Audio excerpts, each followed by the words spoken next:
Assalamualaikum warahmatullahi wabarakatuh. Perkenalkan, nama saya Maulana Setiaji dengan NIM H10512010146. Di sini saya akan menjelaskan materi dari kelompok saya yang bertemakan wawasan Nusantara. Pengertian wawasan Nusantara. Wawasan Nusantara secara etimologi berasal dari bahasa Jawa wawas yang berarti pandangan. Nusa yang berarti kesatuan kepulauan dan antara yang bermakna dua samudra. Jadi, pengertian secara umum dari wawasan Nusantara adalah cara pandang atau cara melihat kesatuan kepulauan yang terletak di antara Asia dan Australia, dan juga dari dua samudra yaitu Hindia dan Pasifik. Berdasarkan TAP MPR tahun 1993 dan 1998 tentang GBHN, wawasan Nusantara adalah cara pandang dan sikap bangsa Indonesia tentang jati diri dan lingkungan yang mengutamakan persatuan dan kesatuan bangsa, serta kesatuan wilayah demi tercapainya tujuan nasional.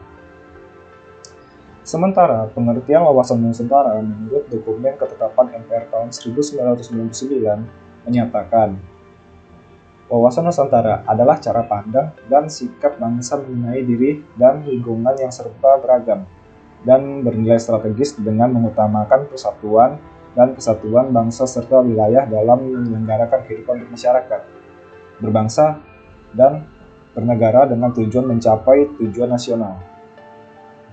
Kita lanjut ke slide berikutnya. Tujuan wawasan Nusantara. Tujuan wawasan Nusantara adalah cara mewujudkan nasionalisme yang tinggi di antara aspek kehidupan rakyat yang lebih mengutamakan kepentingan nasional dibandingkan kepentingan individu, kelompok, golongan, suku, atau daerah. Kedudukan wawasan Nusantara sendiri berada dalam hierarki paradigma sosial, dimulai dari hierarki 1, yaitu landasan ideologi atau Pancasila sebagai falsafah, ideologi bangsa, dasar negara. Hierarki 2, landasan konstitusionalnya Undang-Undang Dasar 1945. Hierarki 3, landasan visional adalah wawasan Nusantara. Hierarki 4, landasan konstitusional merupakan ketahanan nasional. Dan terakhir, hierarki 5, landasan operasional adalah GBHN. Tujuan wawasan Nusantara terbagi menjadi dua jenis, yaitu tujuan wawasan Nusantara keluar adalah menjamin kepentingan nasional dalam era globalisasi yang kian mendunia, maupun kehidupan dalam negeri. Kemudian, turut serta melaksanakan ketertiban dunia berdasarkan kemerdekaan, perdamaian abadi, dan keadilan sosial, dengan sikap saling menghormati. Bangsa Indonesia harus terus-menerus mengamankan dan menjaga kepentingan nasionalnya dalam kehidupan nasionalnya di semua aspek kehidupan, baik politik, ekonomi, sosial budaya, maupun pertahanan dan keamanan demi tercapainya tujuan yang tertera dalam Undang-Undang 1945. Tujuan wawasan Nusantara ke dalam adalah menjamin persatuan dan kesatuan di segenap aspek kehidupan nasional, baik alamiah maupun aspek sosial. Bangsa Indonesia harus meningkatkan kepekaannya dan berupaya mencegah faktor-faktor penyebab timbulnya disintegrasi bangsa sedini mungkin. Juga terus mengupayakan terjaganya persatuan dan kesatuan dalam kebinekaan. Kita lanjut ke slide berikutnya, yaitu fungsi wawasan Nusantara.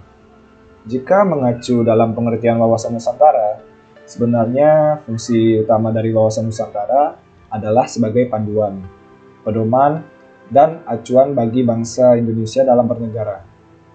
Fungsi wawasan Nusantara sendiri terbagi menjadi 4 kategori, yaitu pertama, wawasan pertahanan dan keamanan nasional. Mengarah pada pandangan geopolitik negara Indonesia, pandangan tersebut mencakup tanah air serta segenap wilayah negara Kesatuan Republik Indonesia. Kedua, wawasan kewilayahan Indonesia, termasuk pemahaman mengenai batas wilayah Indonesia agar terhindar dari potensi sengketa dengan negara lain.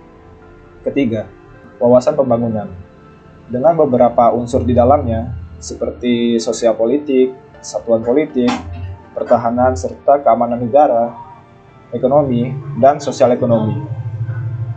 4. Konsep ketahanan nasional.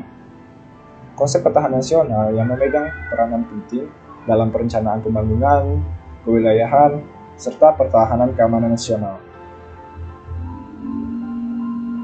Lanjut ke materi selanjutnya, yaitu Asas Wawasan Nusantara. Asas wawasan Nusantara merupakan kaidah atau ketentuan dasar yang wajib dipatuhi, dilakukan, serta dijaga oleh seluruh elemen masyarakat agar tercipta perdamaian serta keseimbangan di Indonesia. Secara keseluruhan, ada 5 asas Nusantara yang wajib kami pahami.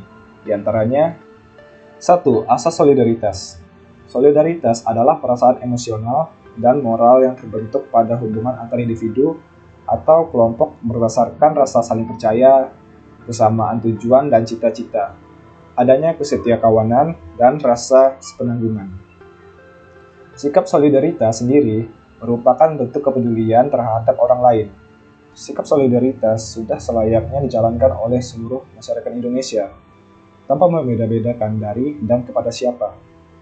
Kesetiaan menjadi tonggak utama dalam menciptakan persatuan dan kesatuan suatu negara. Rasa setia kawan atau solidaritas dapat menjadi kekuatan tersendiri untuk mewujudkan tujuan dan cita-cita nasional. Kedua, asas kejujuran. Asas kejujuran dalam berpikir serta bertindak menjadi sebuah asas Nusantara yang sangat penting. Berani berpikir dan bertindak hanya sesuai dengan fakta serta kenyataan. Wajib dilakukan demi tercapainya kemajuan. 3. Asas kesamaan tujuan. Mempunyai tujuan serta kepentingan yang sama.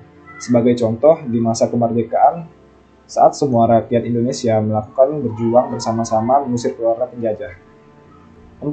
Asas keadilan.